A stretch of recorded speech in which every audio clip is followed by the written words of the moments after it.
West Sacramento, the regular meeting of the City of West Sacramento Arts, Culture, and Historic Preservation Commission for October 26, 2020 to order. Can I get a roll call, please? Thank you. Chair Schatzel? Here. Vice Chair Jordan? Commissioner Domke? Yes. Commissioner Garcia? Commissioner Clower? Are you muted, Commissioner Clower? Thank you. Here. Thank you. And Commissioner Olson? Present. Commissioner Voiches?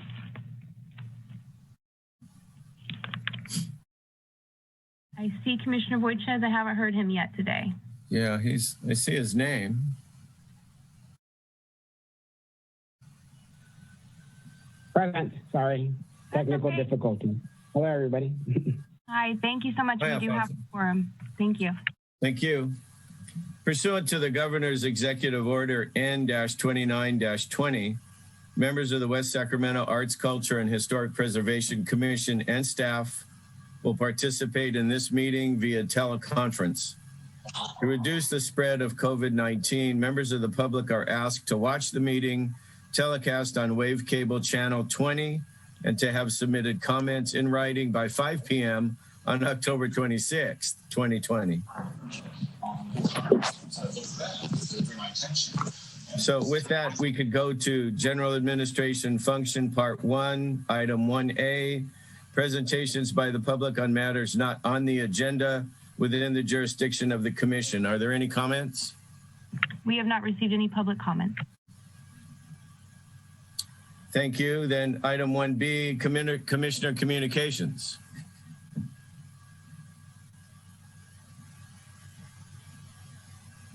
Seeing none, we can go to presentations. Item 2. Did Tracy want to take that one?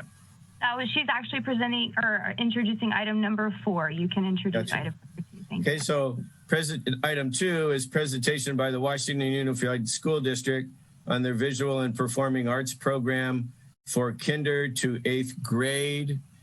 And Lindsay Molyneux, did I say that right? You did. I guess it's all yours. All right, thank you. Thank you. First, I wanted to say thank you so much to the Commission for having us today.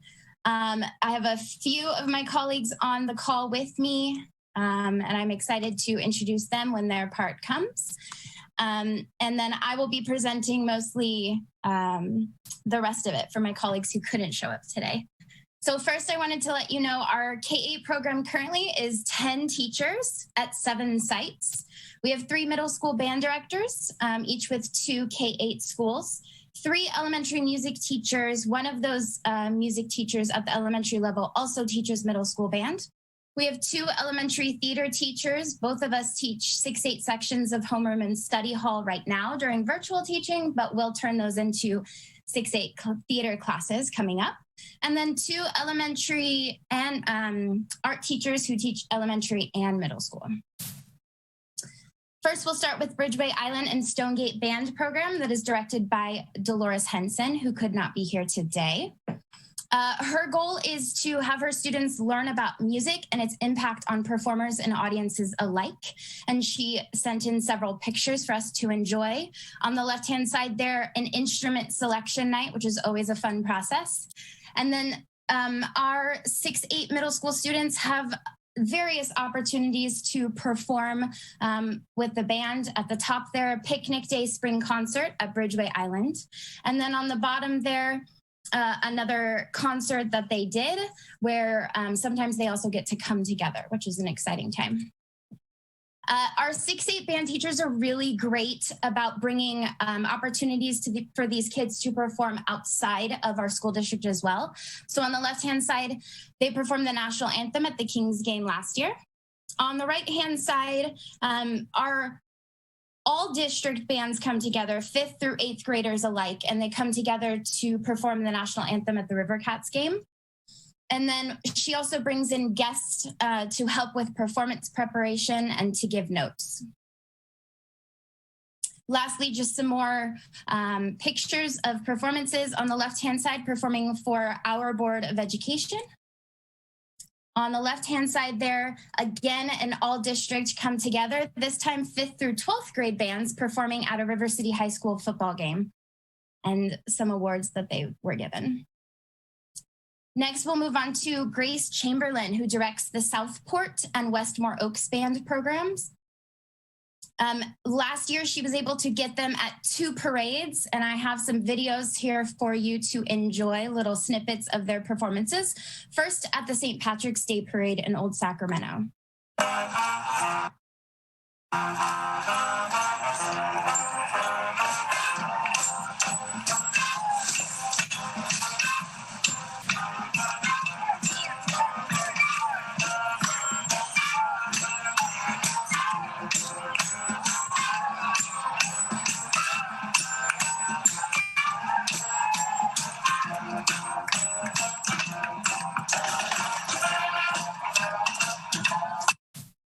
Our second video here is the same bands marching in our Veterans Day Parade in West Sacramento.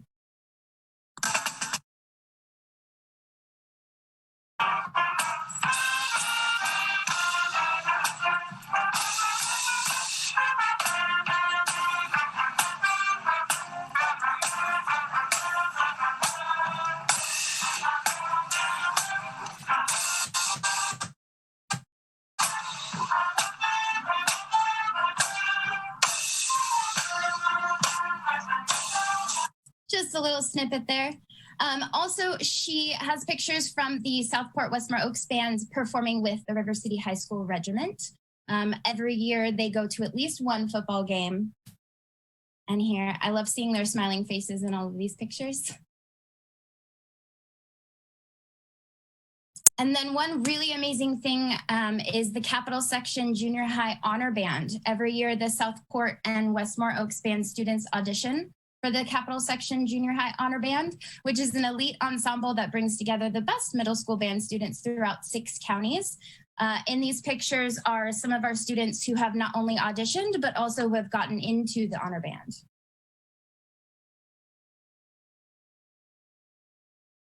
Next, we'll move on to elementary music. However, Nancy Martin is our one music teacher who I told you does the elementary and the middle school at Westfield. Here we can see 3rd grade students playing xylophones and then also leading and singing. What you don't see is the rest of the class that they're also leading. Here's some 3rd grade students playing ostinatos as harmony parts on xylophones.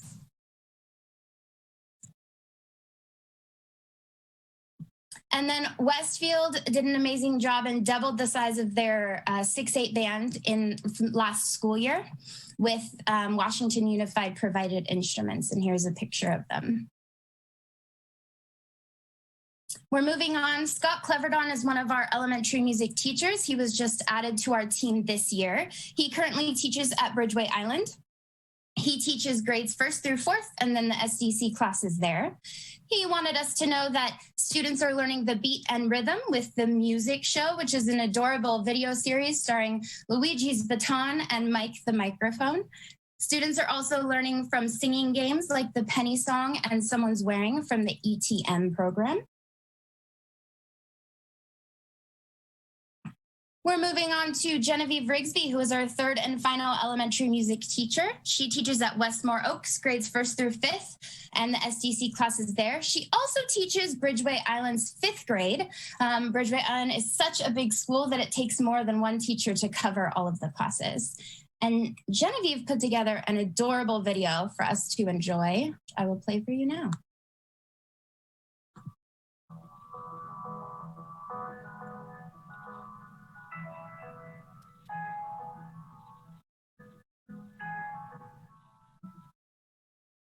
Where is Bumblebee? How are you today, sir? Go to bed, go to bed. Where is Dr. Dino? Where is Dr. Dino? How are you today, sir? to bed.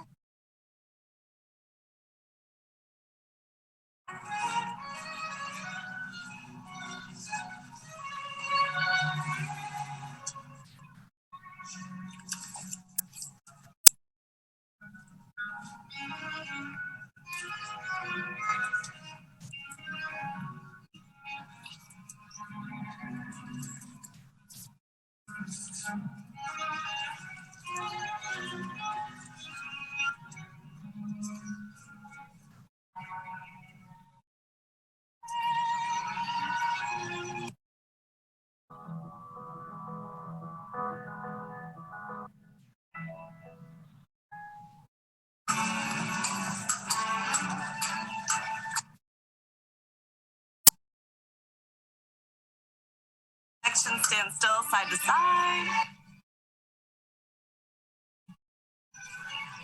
All the way around. Yes.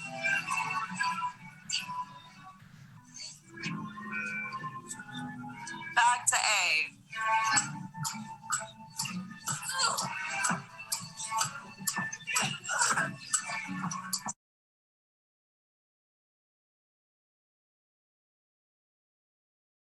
All right, here's the C-section, big circles.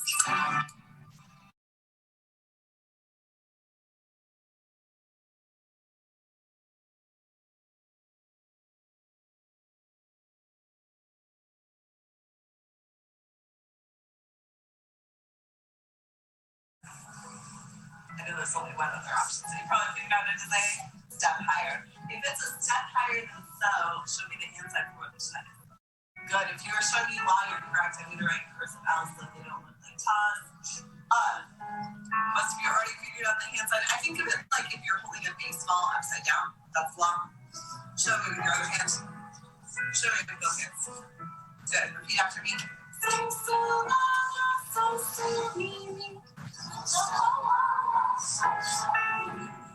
Sing this whole song with me, then. Finish. So me, so me, so me.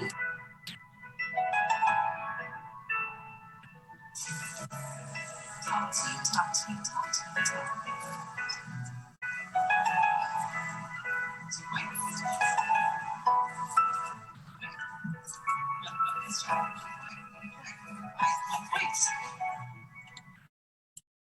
We're going to stop us there for the interest of time. Now I'd like to introduce one of my colleagues, Erica Powers, to talk about her journey with art. Hello. I am the current K-8 VAPA teacher at Elkhorn Village. Go ahead. Next. And at Elkhorn, we set up our displays on the walls of their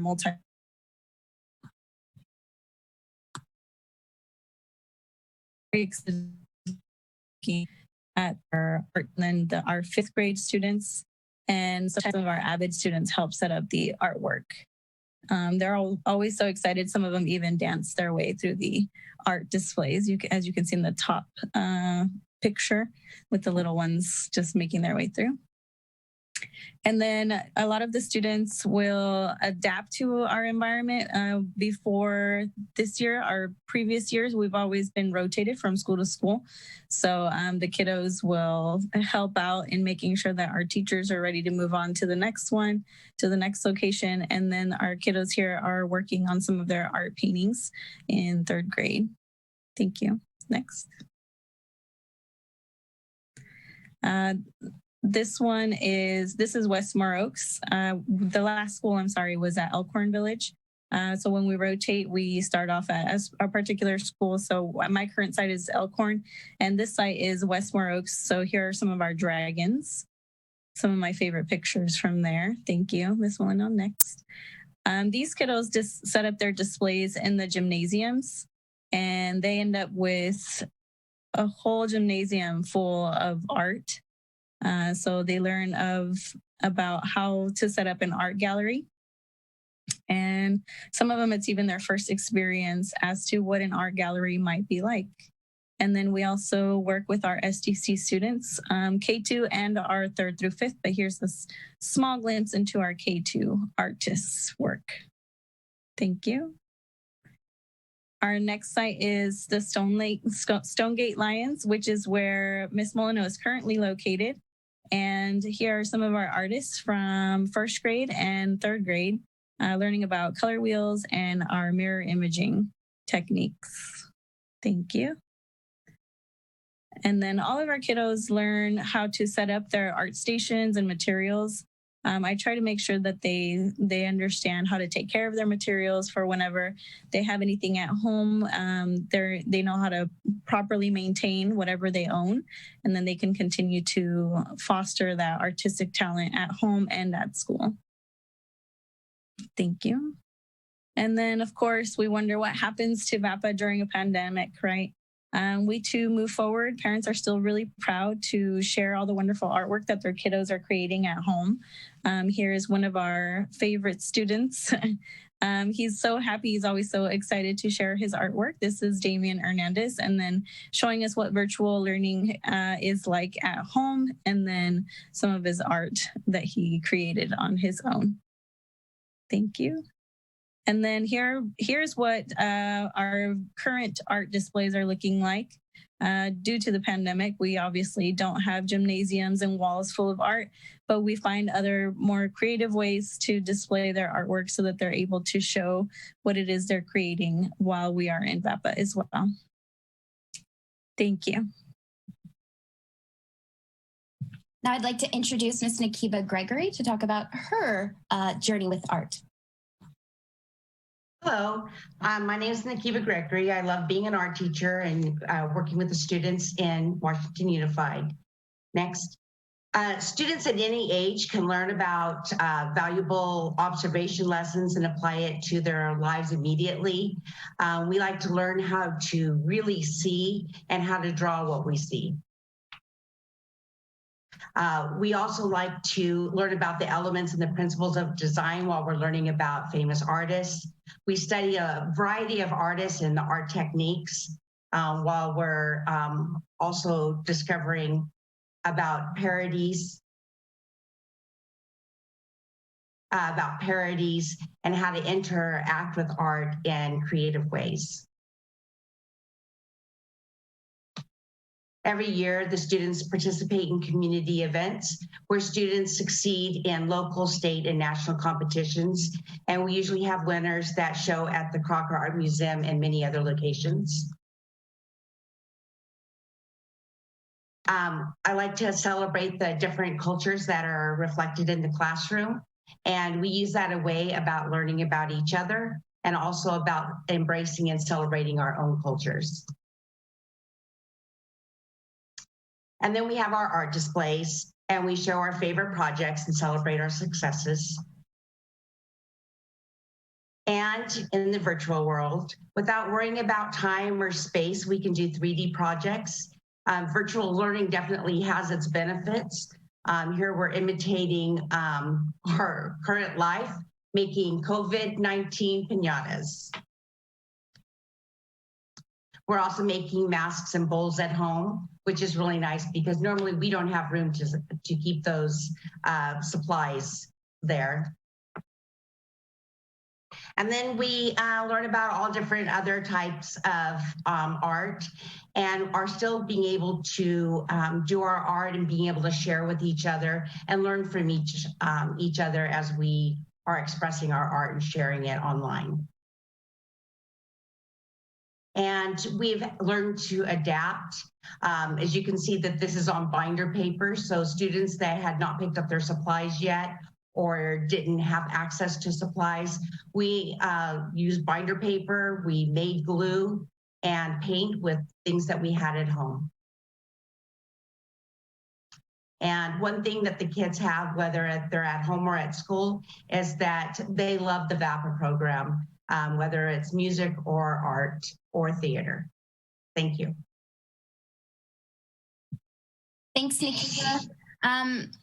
I'm going to share with you a little bit about what I do. I do theater arts mostly with the kids, although this year, with our change and that we're no longer rotating, I'm also trying to bring in other disciplines as well. But I'm going to mostly show you our theater.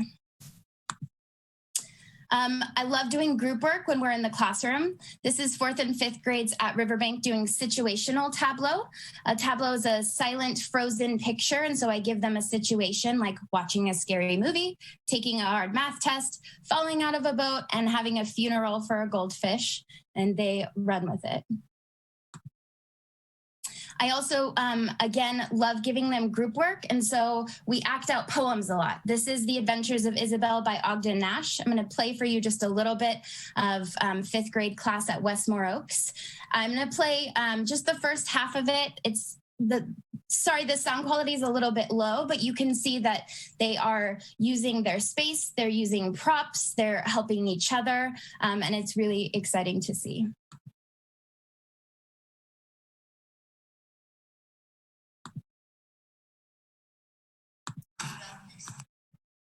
Isabel met an enormous bear. Isabel didn't care.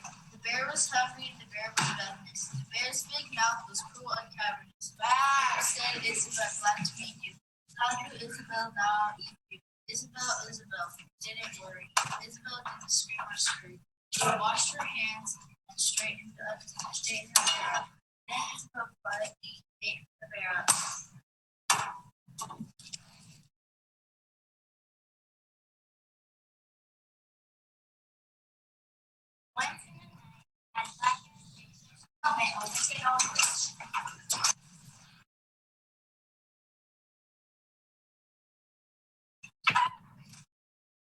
The witch's face was crossed and wrinkled. The witch's gums with teeth were sprinkled. Ho, ho, ho, Isabel, the old witch quoted. I'll turn you into an ugly toad. Isabel didn't worry. Isabel didn't scurry. She showed no rage and she showed no rancor, but she turned the witch into milk and vinegar. I'm going to stop there for interest of time. As if you could hear that, the 5th graders really love doing this poem because Isabel gets to meet all kinds of nefarious characters that are trying to do evil deeds, and she in turn gets to get the one up on all of them. And so they really love being just a little bit silly and a little bit dangerous because, you know, they like putting that on there with all of those video games that they have now. We do showcase performances when, of course, we're not virtual. Here's Elkhorn Tigers. On the top hand left side, we have 1st graders. The bottom, you can see that we use the stages when we have the opportunity. And on the right-hand side there, that's in an MUR, multi-use room that we have at Elkhorn. Here's some more showcase performances. On the left-hand side, the Bridgeway Island Bees. That's our K2 SDC class doing the Hokey Pokey Shake, which is their favorite thing to do with me. And on the right-hand side, Westmore Oaks Dragons, who are acting out a scene. Riverbank Otters on the top left-hand side is 1st grade classes again, learning to take turns by standing up and sitting down. The top right-hand side is a 3rd grade class doing a retell of The Tortoise and the Hare. And the bottom is also a 3rd grade class doing a retell of The Lion and the Mouse. So I like to call it the COVID pivot. So what does the COVID pivot look like? How do we keep acting in a virtual world? I do a lot in class with them, but with time constraints of 30 minutes. We also I love to give them time to think, to get creative, and then to perform. So I like to use Flipgrid. And I'm going to show you, this is Alessandra, one of my 1st grade students at Stonegate, and she is going to explain to you what her favorite part of going on a bear hunt was.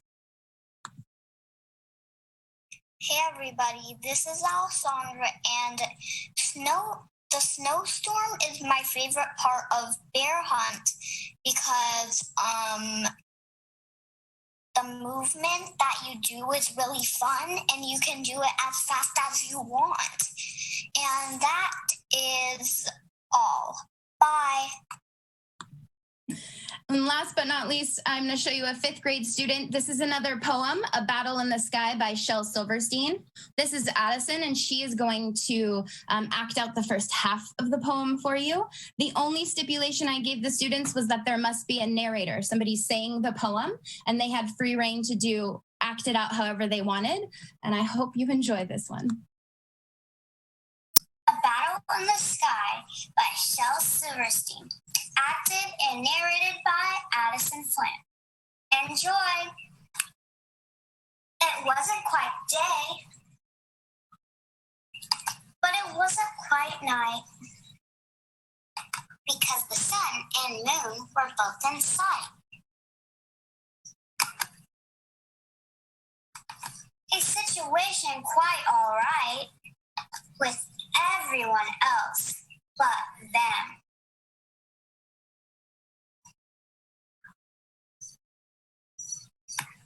So they both made remarks about who gave more light. I do. And who is the brightest and the prettiest sight? At least I'm more prettier than you. At least I'm more brighter than you. The sun gave a bump.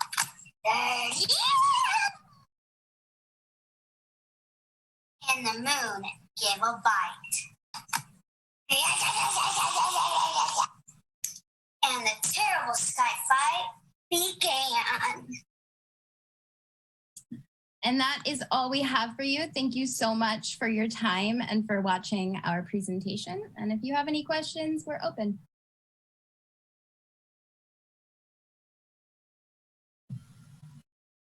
Anybody have any questions or comments?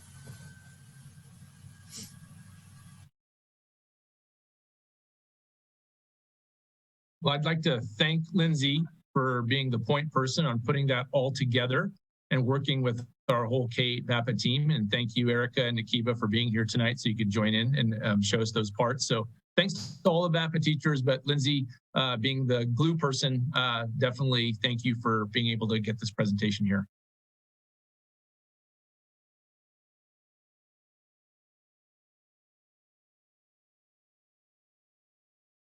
Go ahead, Denise, did you have a hand up?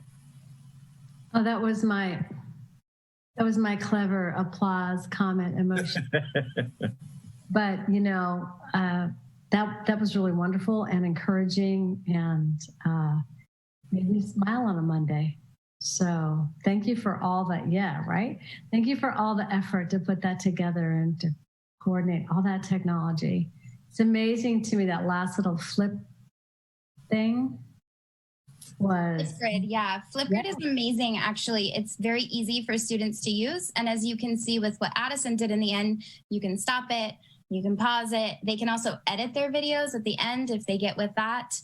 They also have cool backgrounds and things you can add, so it's very useful. Yeah, thank you for sharing your talent with our kids. All of you. Lindsay, you mentioned 30 minutes. That's like 30 minutes every other day? I know. What's the schedule? So we teach currently we don't teach kindergarten. Currently we teach all the 1st through 5th grade students. And then we also have 6-8 sections. So being as we teach all of 1st through 5th grade, we actually only see them once a week. And normally in person, it's a 60-minute block of time to see the kids once a week. But in the virtual world, it's literally just 30 minutes once a week. So how would you do that now? You just schedule it with a teacher and the teacher sort of backs out and lets you come in with your computers and your technology and sort of take over? So it's all virtual right now. So what I do is I just pop into the teachers' meets, Google Meets or Zoom.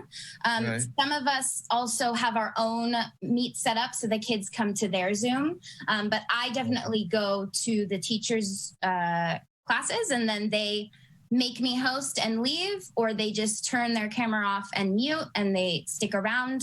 And then we just take over for that time. Right. Okay. Wow. Okay. Anybody else? So Don, I was curious for Lindsay and maybe for Stan, Do you see when the kids have the opportunity to move to River City High School, about what percentage of kids do you see that continue their interest and exposure to the art program that's offered there? I mean, I know that the music program is pretty outstanding. We're just now starting to link the elementary to the high school. That's one of the benefits of having our teachers kind of teach all K-8, so not just the elementary, but also have some sections in the schedule for grades 6 through 8. So we're hoping that we're going to establish more linkage there. But we do have quite a bit of interest in art at River City High School. I would say that on a year-in, year basis, we probably have anywhere from 480 to 500 students that take art classes.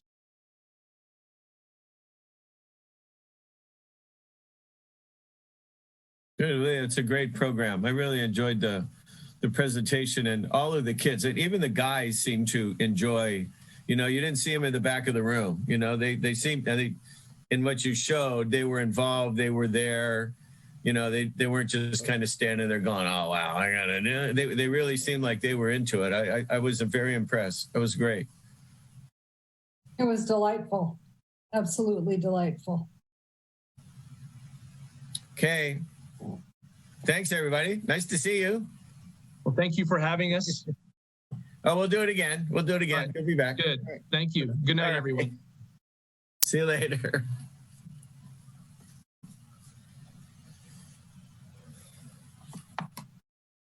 Okay, item 3, consideration and approval of the minutes for the August 31, 2020 meeting. Can I get a motion, please?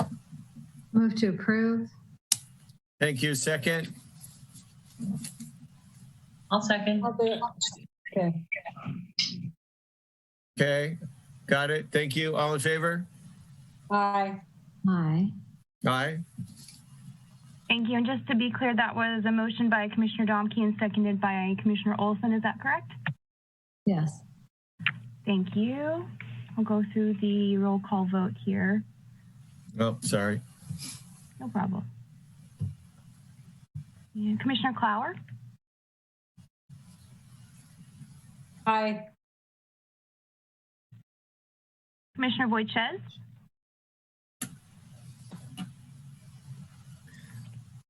Get a verbal, Commissioner Voiches, if you get it working. Hello. Abstain. I wasn't at that meeting. Okay, and Chair Schatzel. Aye. Thank you.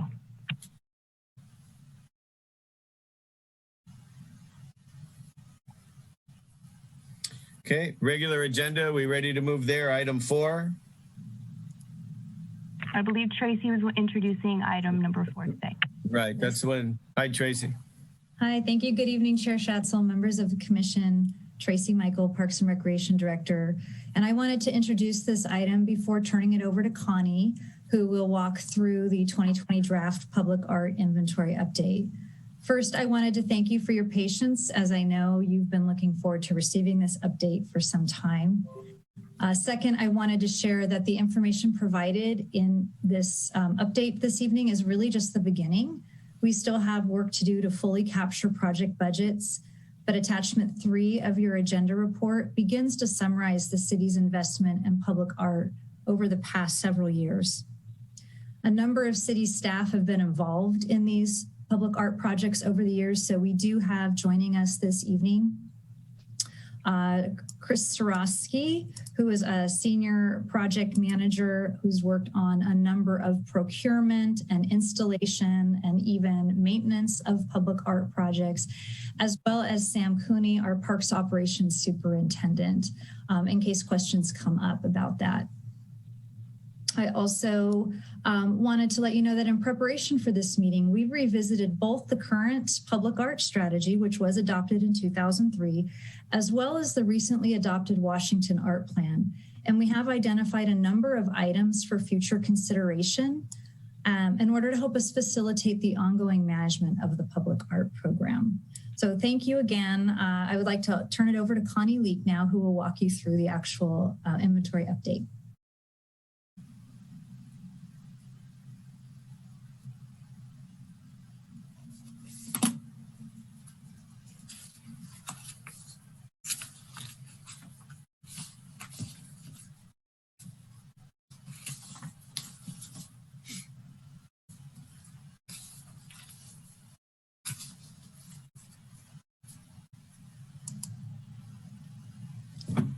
Thank you, Connie. We can see your screen. Oh, great. Thank you. I was just going to check that. Thank you so much, Tracy. And Tracy, thank you for getting us started.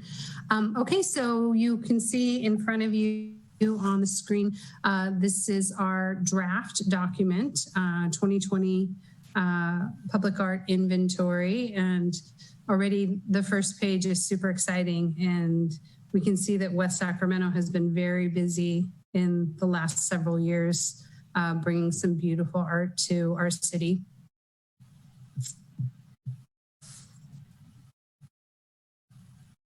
All right, I'm having a little problem clicking here, but I'm gonna get it. Okay, here we go. We're starting way back, just a few years before our actual Arts Commission was started. This is one of our very first pieces. This is the Riverwalk Water Tower, and that was completed in 1999. It was West Sacramento's first water tower, and it was painted with a crane and there in the riverbank theme. And it was a big part of the phase 2 of the river improvement project to update the elements there. And, you know, obviously it's graphic elements at the time. It was very vibrant and wonderful.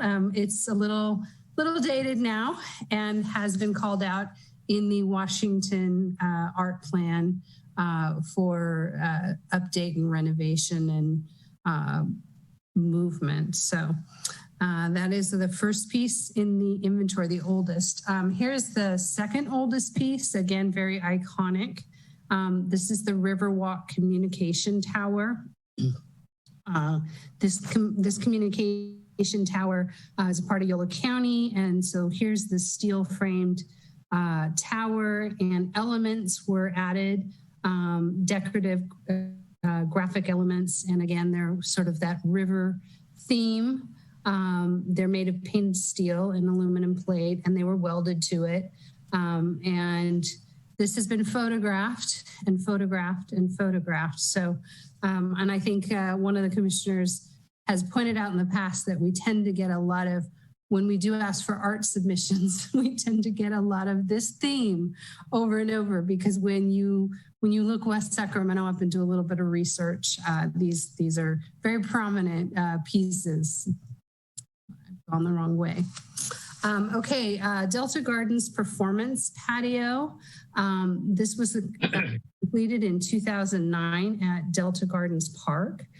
It was the first of the Art in the Park program made possible by the 2008 Public Arts Strategy that required that 1% of construction costs of new city facilities and parks go towards public art. So in this piece, they are basically depicting California tiger salamanders. And also a quote is from Kipling, is sandblasted in the concrete, that reads, "But the glory of the garden lies in more than meets the eye." And there's also bench seating associated with the patio area so that they can enjoy the art in the park there. This is Synergy. So if you've been over shopping and over around IQ, we all drive around that quite a bit as we're out and about and shopping and doing our things. Synergy was completed in 2009. It is 26 feet tall, so you kind of can't miss it. And it's stainless steel and bronze, and it is there at the River Point Marketplace. It is made to resemble dancing grass in the wind, and it pays homage to our two rivers. So again, here's our theme of the rivers that nurtured and sustained West Sacramento. The work was completed in 2009, and it has a lighting element. It's programmable, and it has a color LED system that can basically provide exciting lighting effects that vary in coloration. So, and here's another very iconic West Sacramento I'll let you decide whether you see on the top of this a chef hat or an egg beater. I've heard both. This Gateway Monument is located at the easement of the historic Washington Station 1 firehouse. It's designed to reflect the unique old world nature of the Washington neighborhood, while representing the entire community of West Sacramento. It's a fabricated monument with brick inlay from Clark Pacific, and has an 18-inch concrete seating area around the base, so you can sit at the base there. And funding for this design and construction came from a portion of the proceeds from the sale of the Metro Place property. And this was sort of to also really represent the dining district there. And so I believe originally it was intentioned to be a chef's hat, but there have definitely been different interpretations of that. So this one happens to be one of my favorite.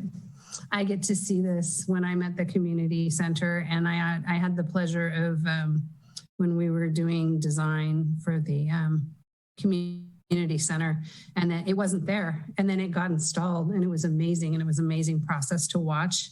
And this is Fluttering Canopy. It was completed in 2010. And this is an early product of the public art strategy. Fluttering Canopy is inside the stairwell at the community center. And it has these really bright leaves, and they sort of represent the diversity in our community, all of the beauty, and they're just, each leaf is different. It was done by an artist, Troy Corliss. He was selected in the process.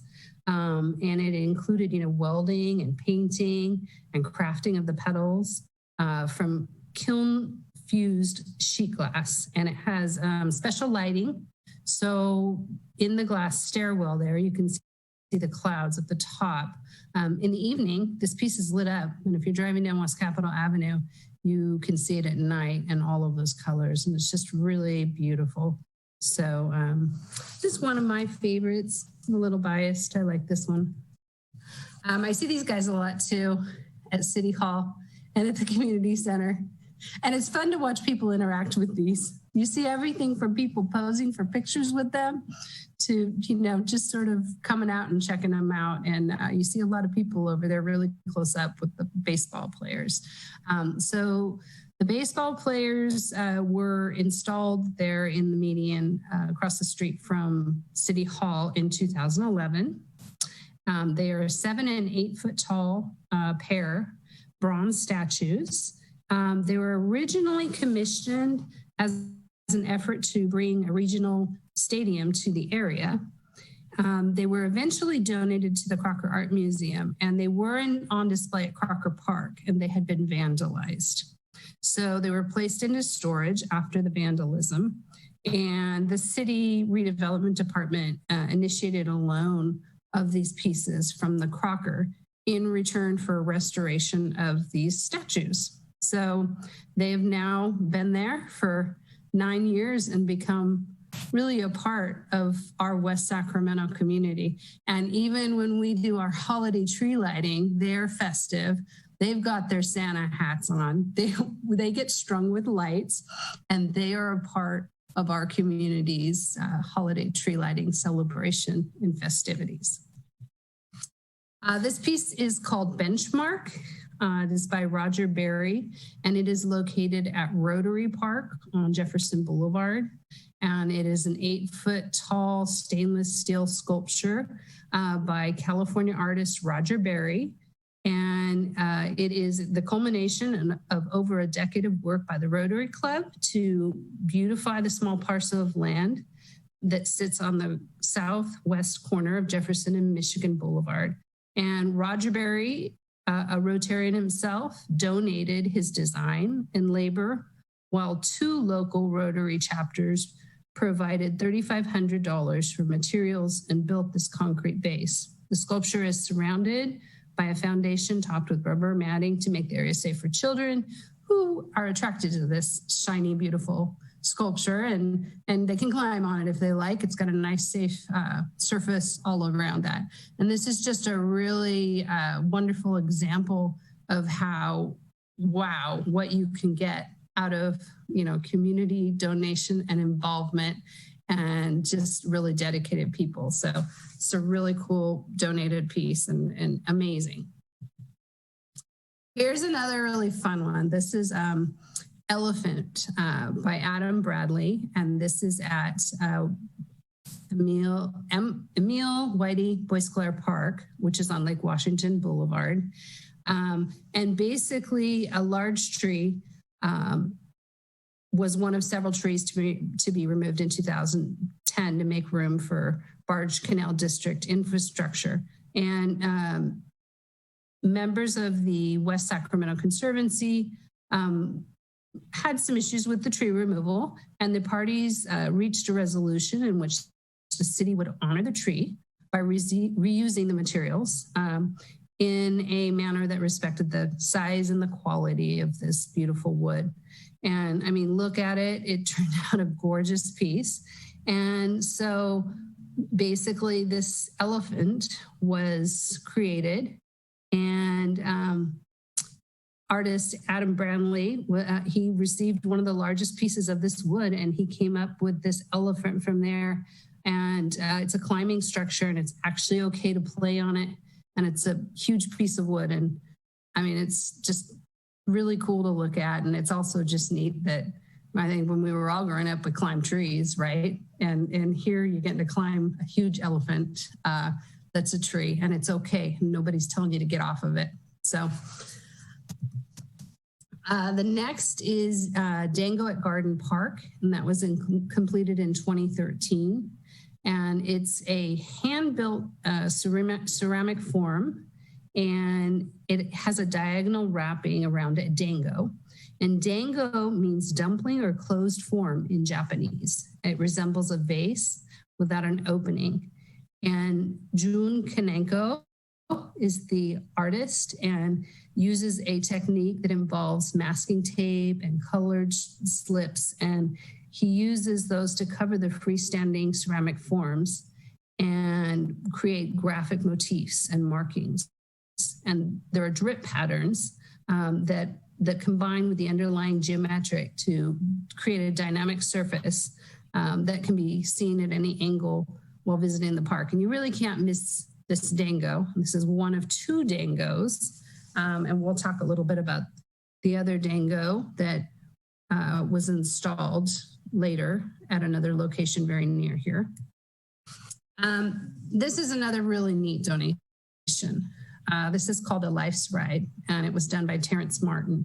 And it is on the north end of Riverwalk Park, and it is a memorial bench. So pretty unique there, but it's very large. And so that undersurface is a bench, and you can sit and relax and enjoy this piece. And it is a memorial for a lifelong West Sacramentan. He was a farmer and a bicycling enthusiast, Andy Yokohama.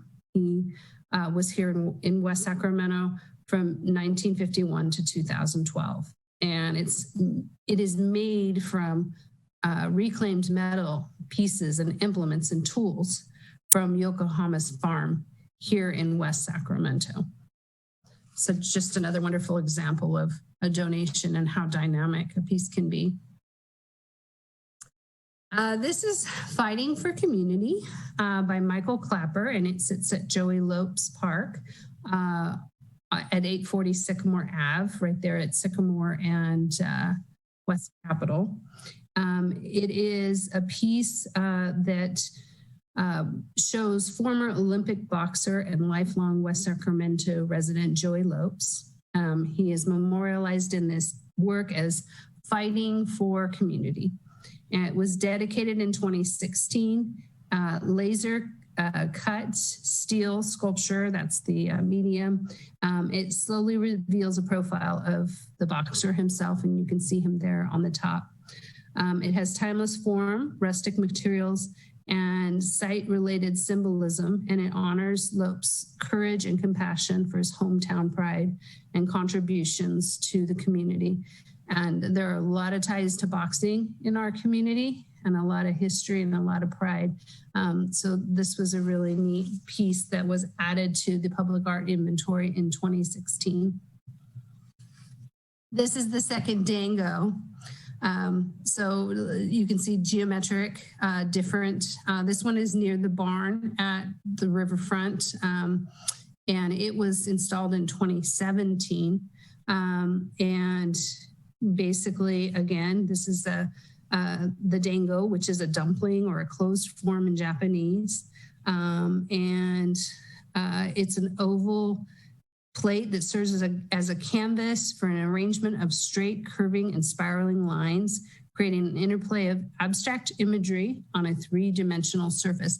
And this thing is big and really hard to miss. And when you're out there, it's, you're drawn to it. And like many of our pieces of public art, we have a lot of people who, we all love taking selfies with art or photos with art. And this one's photographed a lot. And really fun. There's a blogger in the region, and she does a art blog, and it's called Dress to Match. And she's done she basically matches her outfits to resemble the pieces.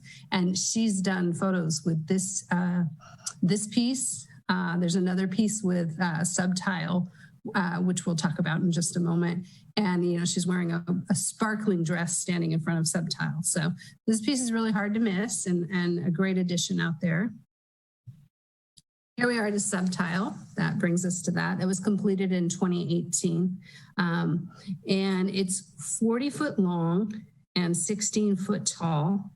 And it's 4 trunk-like stilts covered in 4,000 2-inch laser-cut steel discs designed to flutter in the breeze. Czech artist Federico Diaz created the sculpture in Prague and then it was disassembled and shipped and installed here in West Sacramento. And it overlooks the Sacramento River on the bike trail. The discs forming the sculpture reflect its surroundings in the wind, and the discs move gently and emit a chime-like sound. The dazzling hunk of metal slightly resembles a cluster of trees, a cloud, or a body of water. It mirrors changes of colors and visual patterns of its environment. And it's absolutely breathtaking, and it's stunning, and you're drawn to it. And like I said, Dress to Match. She put on a beautiful sequin dress and stood in front of this, and it's a really neat photo. Here's one of our newer pieces. This is West by Janet Zweig, and it is at the Mill Street Pier, and it was completed in 2018. It's at the end of the pier in the Bridge District, and the words turn 90 degrees periodically to announce itself to both sides of the river. It's a kinetic art piece, and it acts as a gateway to the river that lights up at night. The turning word opens up to the full vista of the river to onlookers, and the numbered steel bands of the piling surrounded the pier serve as a measuring tool for the Sacramento River levels. These bands are reflective of light and water as they orientate the viewer to the daily and yearly tidal movements. So this is just another really photographed, really iconic, very quickly iconic West Sacramento piece. I see a lot of people using this in these days of meetings on, virtual meetings and Zoom and Teams. And I've seen this as many people's background in their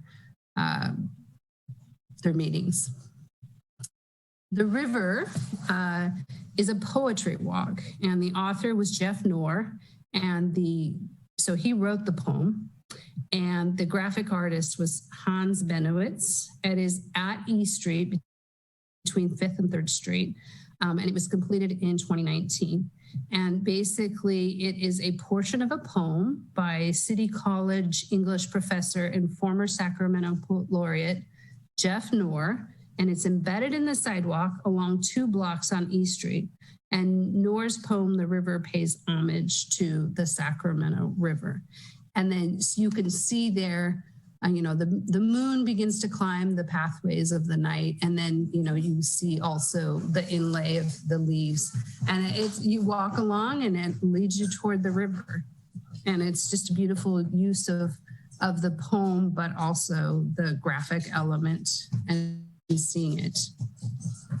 And this is one of the latest ones coming soon or in the process. This is River Crossing. I want to communicate with you. And this is Etinesh, which literally translates to I am your sister, Zaliki, by Joshua Sofier. It is at the docks between the Tower Bridge and the I Street Bridge. It is expected to be completed in 2021. And, the docks have played a vital role in the history of Yolo and Sacramento counties.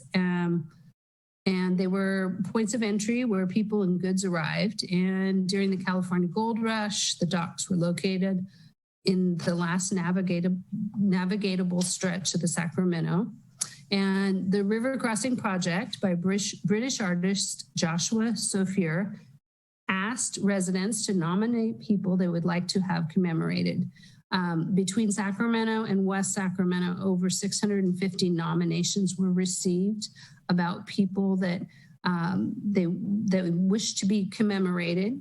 And there was a panel of judges selected to choose for each side.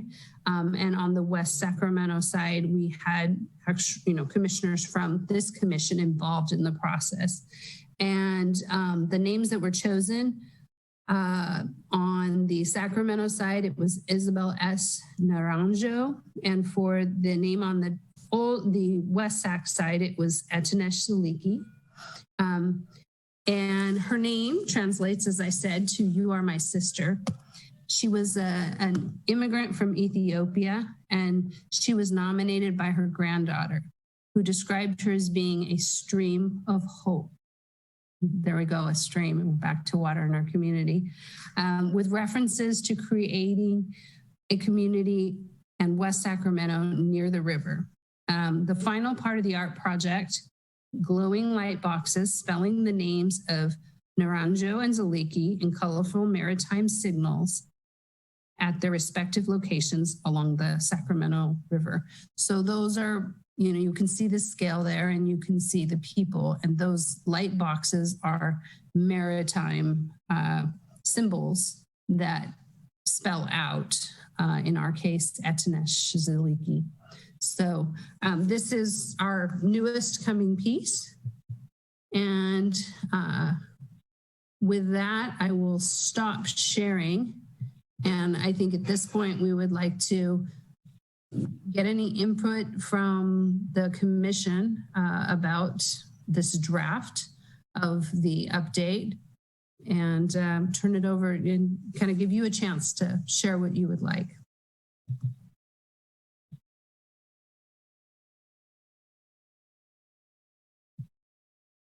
Dawn. Hello? Can anybody hear me? Yeah, we got you. Go ahead. Okay. Two things. I'm noticing that we're saying, I am your sister and you are my sister on that last piece. Is there a reason for that, or why is it two ways, Connie?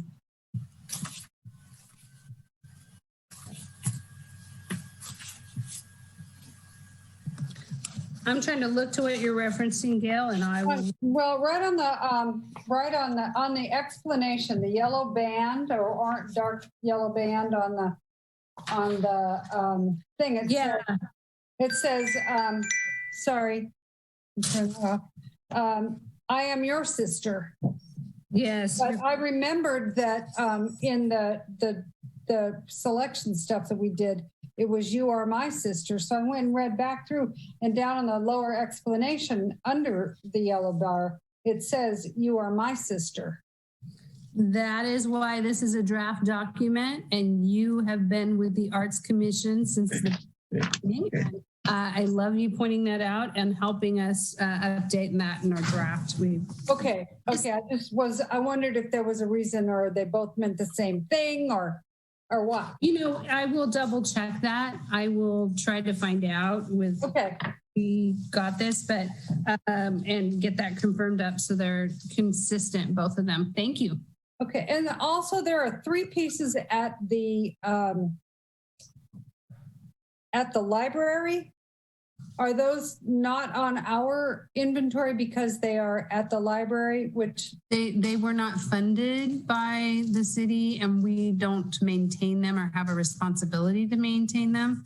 So this list is city inventory. Okay, I thought we did fund part of that. We did. Pretty sure we did.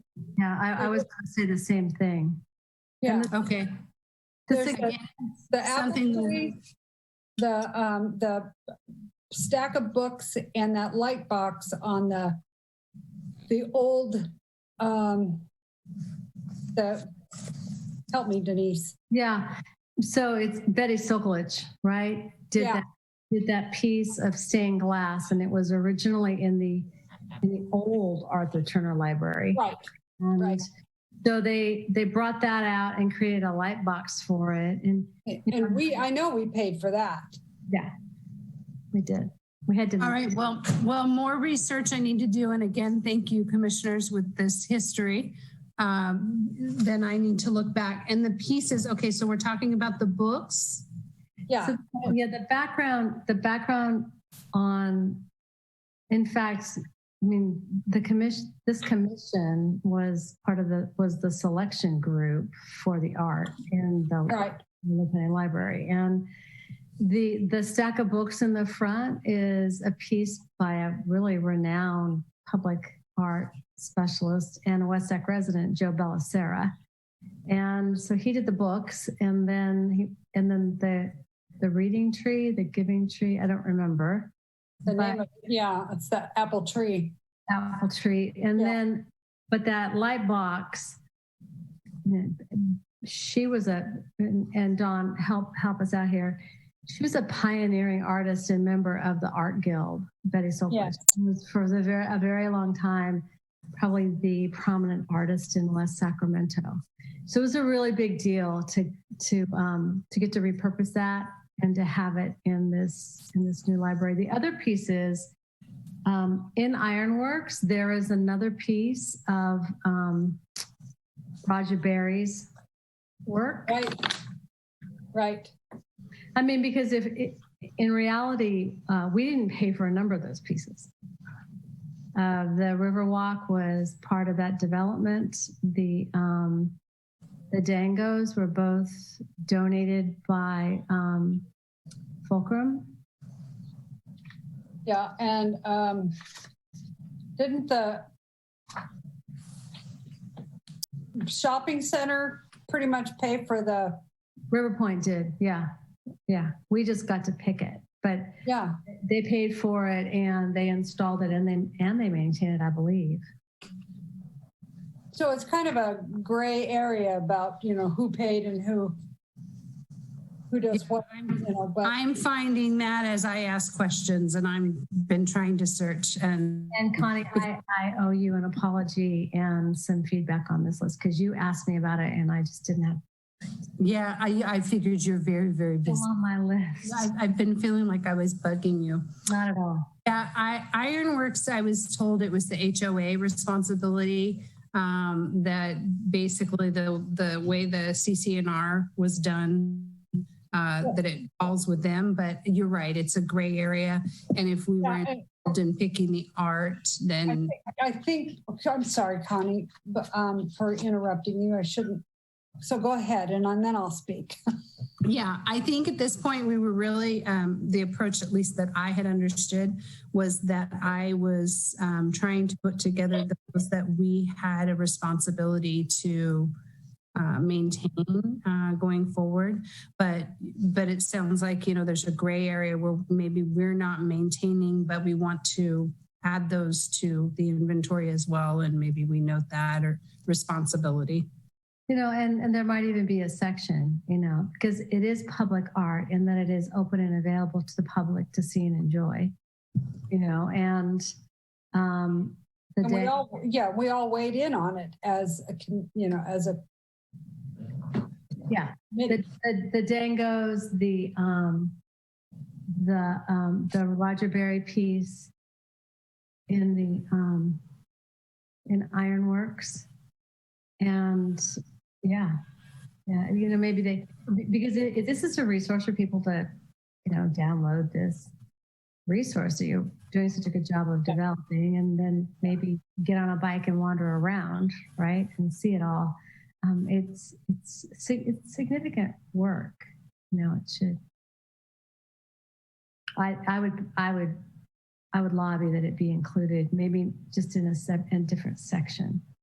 All those pieces, those 3 local pieces, especially because it's such a, you know, Roger Berry's a Clarksburg resident, right, Don? Somewhere in your county. Yeah.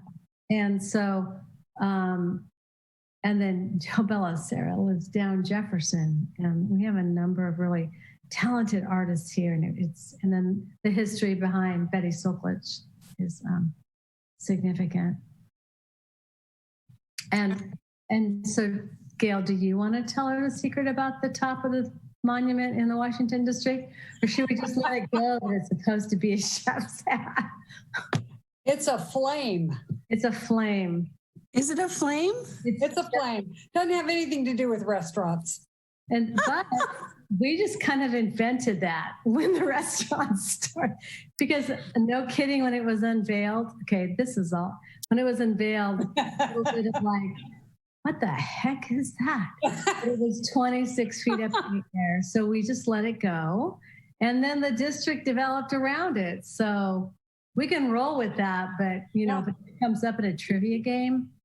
No, although all those things, you need those to cook. You need a flame, you need a chef's hat. I thought it looked like a whisk, you know. A whisk, that's what I wasn't thinking of the word egg. Yeah, it was an egg beater. You beat your eggs with an egg whisk. So, and you know, the background for that is that was redevelopment money. And the intention originally, and I think Don probably remembers this, the intention originally was that there would be these gateway landmarks that would come. Right. It wouldn't just be one. It was originally 2. And then they couldn't negotiate where to put the second one. And which is a good thing, because then it just would have looked like a KitchenAid mixer sitting there.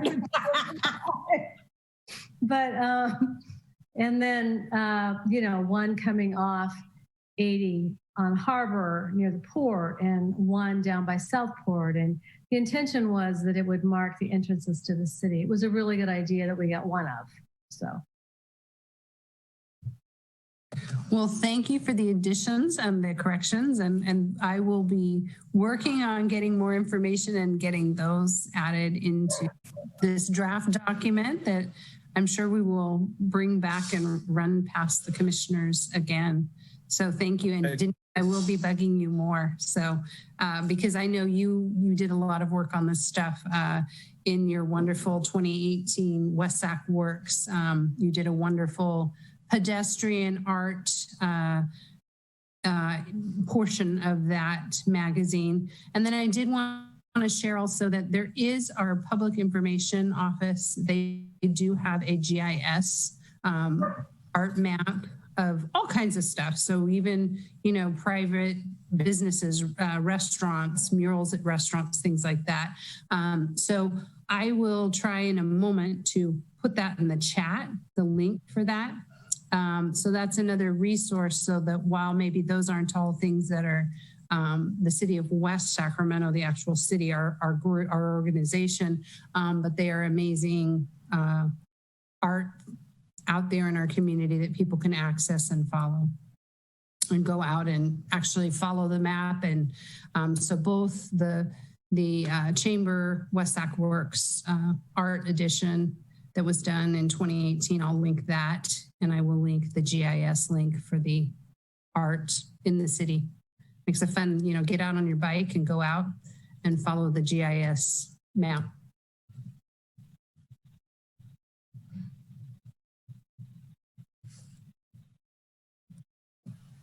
Connie, and actually for the rest of the commissioners, I have a question of sorts, I guess.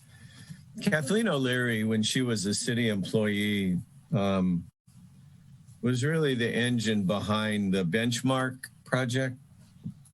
And I mean, way back when through Rotary, I talked Roger Berry into the sculpture, but Kathleen really did all the work. I'm just wondering if it's appropriate to mention her somewhere here as even though she did it as an employee, she really made the whole project happen. I just feel like somehow a mention or reference to her would be appropriate. I thought the same thing, Don. Kathleen O'Leary worked for the city. Did you? Decades, and that Rotary Park, that was just, she was determined to make that happen. She also submitted the grant. Here's a little backstory. She submitted the application for the Rails to Trail project, which eventually became the Colorado Branchline Trail. So KO definitely, if there was some way that could be mentioned. And you know, Dina Kirtley, and I know we could get crazy with this, but that carving at Whitey Boy Clare Park was an ingenious idea that that mitigated no small amount of turmoil. And that was Dina Kirtley. That was her project. She loved that project and she made it happen. Both good ideas. So if we could, consider that somehow. Thank you. And now that we have Sam and Chris here, can I ask them a question? Yes, that's why they're here. They've been waiting to be called on. They're so excited. Yeah, I know if they're going to be here, we might as well ask them a question. Because I always ask about maintenance. And is the department getting budget increases to cover the maintenance on these projects, or are you able to work some magic with your existing budget to maintain it? How's that whole process working? Well, with the subtile art project, we're using CFD funds to maintain that project or that art sculpture. Director,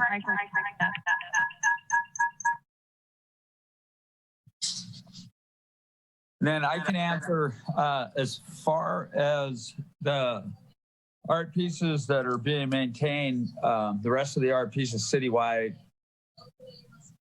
that we have built-in funding requests over the years as the pieces are taken on. And so we've definitely had adjustments to help maintain that. Aside from the subtile, the west pieces, Chris has been good enough to take care of that. The park staff cleans and removes graffiti and just generally makes sure they're presentable on an ongoing basis. So the answer would be yes, Don. Thank you. Yeah, we have been afforded funds to help maintain those. If I could add, Chair Schatzel, just to what Sam and Chris have said, we have been covering a lot of the art maintenance out of our parks operations and maintenance budget. You know, some art projects are located in areas that have designated funding, as Chris mentioned, in the Bridge District. There's a community facilities district there that has funding. But some of our art projects are not located in districts that have designated funding. And especially when we look at how much new public art is planned to come online in the Washington district alone, we do have to be mindful of the ongoing maintenance costs. And there are some recommendations in the Washington Art Plan that the artists themselves would provide a year worth of maintenance funding, and I just don't think that's something that's likely to happen. So we are working to make sure as we plan for our biannual budgets that we're looking at all of our maintenance needs, including public art, so that we can identify funding to maintain the art we have. And some of the art, especially in the Bridge District can be expensive to maintain. And there's some artwork that's located on non-city property. So to be able to provide assistance in maintaining that artwork long-term may require some sort of maintenance agreements with the property owners. So there are a number of things that we're kind of revisiting as we look at the Washington Art Plan as well as the public art strategy. Sure. Yeah. Okay. Thank you. Yeah. Denise had your hand up. So Tracy and Sam, hi Sam. Good to see you. Tracy and Gail, and jump in here. The original contracts with the artists for both that salamander project, the bench project where the salamanders kept disappearing, and I think all of the earlier projects had a couple of years of maintenance built into the contract with the artists. And I'm wondering, in the NEA grant funding that helped, pay for and develop, I think it was the NEA, to help pay for and develop some of the projects in the north part of town. Isn't that maintenance written into that grant agreement? That's the way it used to be done. I don't know. Right. That got dropped or. I am not aware of any maintenance funds, but I will follow up and check on that because I was not involved directly with those agreements. So we'll see if we can find them. But even if you have an agreement on these, it's usually only for a couple of years, and that goes away pretty fast. I mean, look at how long we've been around. I think we replaced salamanders like 6 times. I know we did. Are they still there? And then the other piece, Connie, of public art that it occurred to me is, the water tower in the development by the ballpark that has the neon on it. That was a public art piece that came to us for approval and recommendation. We did a whole design thing with it. That, in fact, the Public Art Fund may have covered part of the cost of it. Do you remember, Gail? I don't. Yeah, looking at expenses in the Public Art Fund, it would not appear that there was any money spent on that. Again, thank you. And in this next round of draft, I can be doing my research and try to get that in there. Things were kind of fast and loose there for a while, Connie. It was redevelopment money. It was, fund money. There was no fund money. It was private money. They were private projects, like the River Point. Right. Yeah. So it's hard to say. But I want to make sure that we have a list of public art that includes all the public art in the city, not just a maintenance list. So that can be 2 separate things if we need it to be. It was a good place to start though, because without this is great. But yeah. I'm not trying to cause a problem. I just feel like I want somewhere a list of what was accomplished or what we have in our city for a walking tour or any other bicycle tour, as Denise said. Yep, I agree. Good idea. Because there's a lot out there that's been there. Well, I won't say a lot. There's a number of things I think that have been out there for a while. The faded kind of get lost. We just drive by it all the time and, oh yeah, it's there. It's not always just the newer stuff, so to speak. And we can't forget the things that have been around for a while. So it's a good idea, Gail, to just add, expand the list. That would be good. Any other comments, anybody?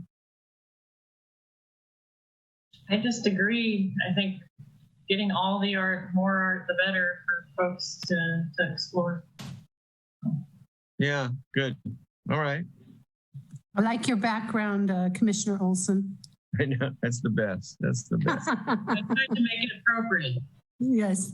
Well, So are you suggesting that her background be on the art list? Is that what I heard? That it should be in the inventory? Is that what I think it is. Her background's already on the art list. It is. It is. So thank you. And then we will work on adding those and getting some more research done on those and more to come. And you will be looking at the inventory again. Thank you, commissioners. Thank you very much, Connie. And Thank Connie, you. one final thing. I did ask for the explanation of the financing of the art and how much money and how the commission that. So thank you. Oh, the balance. Is that what you were saying? Yeah, and just just how much it's the 1%. I don't think I'm the only commissioner that doesn't fully understand a lot of that. So thank you. Hello, this is Alfonso. Can you guys hear me? Yeah, we can hear you. Hi, I'm Connie. Being like the newer person on this, like I really appreciate all the work into this, the history, where these art, projects came from and where they're at and what they mean and the artists. I really appreciate that, and I'm glad to see this being developed. It's really helpful for sure. Thank you. Thank you, commissioners. Thank you for all the input. Going back to work, a lot more research, a lot more to do.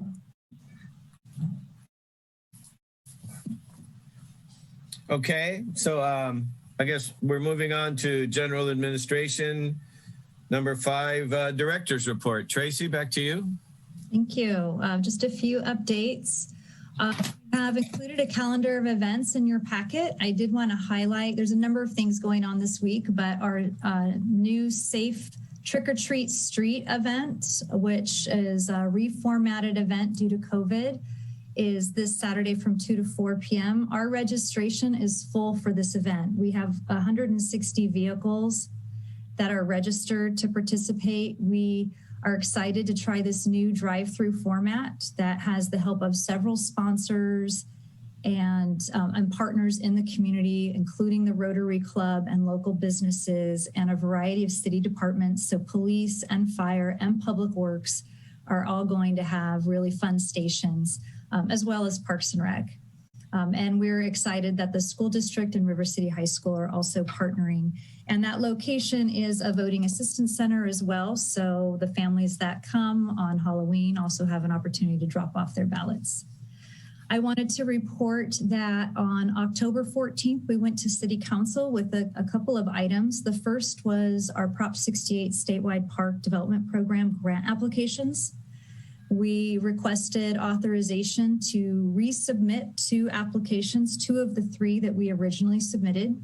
We needed to have new resolutions for this round of grant applications. And the 2 applications we recommended were the West Acre Park expansion and renovation, as well as the Fallbrook Campus new neighborhood park. The 3rd application was the Bridge District Plaza. We did not recommend resubmitting that one because we received additional feedback from state parks that although they thought the project was very cool, it was not as competitive as other projects based on the demographics, and that they just didn't have a lot of the traditional recreation features that they were looking for as part of this grant program. Also at that meeting, we took a contract with HLA to City Council for approval for the design and permitting of the new Southport Levee Trailhead project. This effort will kick off in the next few months, and it does include a public art component that is funded with the Habitat Conservation Fund grant program funding. We will be seeking input from this commission as we move forward with the project. Also, the River Crossing Art Project that Connie highlighted in the public art inventory update, the Etinesh Zaliki dock. The light boxes are actually being installed tomorrow. So due to COVID, we'll be filming the installation as well as interviews with the family members associated with the artwork on both sides of the river. And we will be working on a video unveiling celebration of both the artwork and the new dock projects that will be made available in the coming months. And lastly, I wanted to share that the ropes course at Heritage Oaks Park has been open. They have been doing very well in getting a lot of families and students during their off hours to participate in this safe activity. And they're offering a unique nighttime course on Halloween. This is a special session for Halloween in order to offer families a unique and safe Halloween experience. And additionally, the play area and parking lot are now complete, and work is commencing on the final piece, which is the restroom and kiosk building and landscaping. And that concludes my update. Question about the light boxes. Can we just sort of meander by and hang out and watch? Socially distanced, yes. Oh, of course, of course. All right, good. All right, thanks. All right. Denise, you had something you wanted to say? I see a little hand in the corner. Tracy, remind me the Prop 68 grant process. Does that include public art? It does. So both of those projects, actually all three of the original projects, had a public art component. Mm-hmm. And the Bridge District Plaza, although we're not recommending moving forward with this grant program, we will be submitting an application for other grant programs in the future. And that was a project that had an art budget that far exceeded the 1%, just because of the type of project it is. In the agenda report on the inventory update, we did include a list of a number of projects that are either in progress or will be moving forward in the coming year. And all of them have public art components that are funded through the grant or other funding associated with those projects. So it's exciting. If we even get to half of those in the coming year, we'll have a lot of new public art projects. Won't that be delightful after this year? That would be really lovely to do. And a little more equanimity in the distribution of public art in our community. I heard Fallbrook, and I don't remember the other one, which? West Acre. West Acre, yes. Okay. Any other comments? Any future agenda items?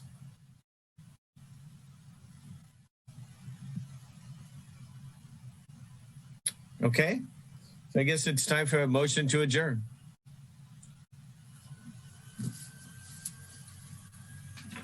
I'll motion to adjourn. And a second, please.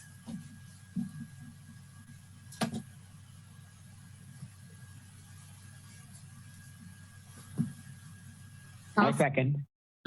Thanks. We just don't want to leave. It's so I guess you're there. You're going to stay.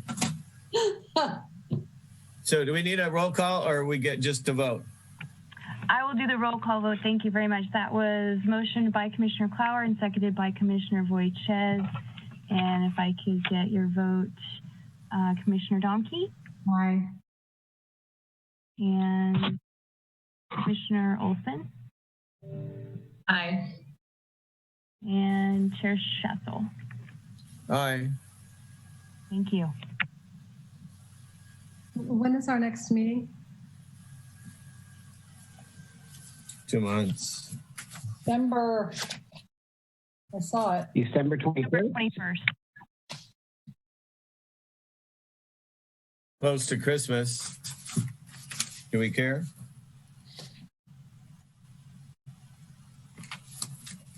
Stay with it? Okay. I'm good with it. Yeah. I'm going anywhere. Stuck at home. So. Okay. All right, everybody. Thank you. Thank Good you. night. Good night. Say. See you guys. Good night. Goodbye.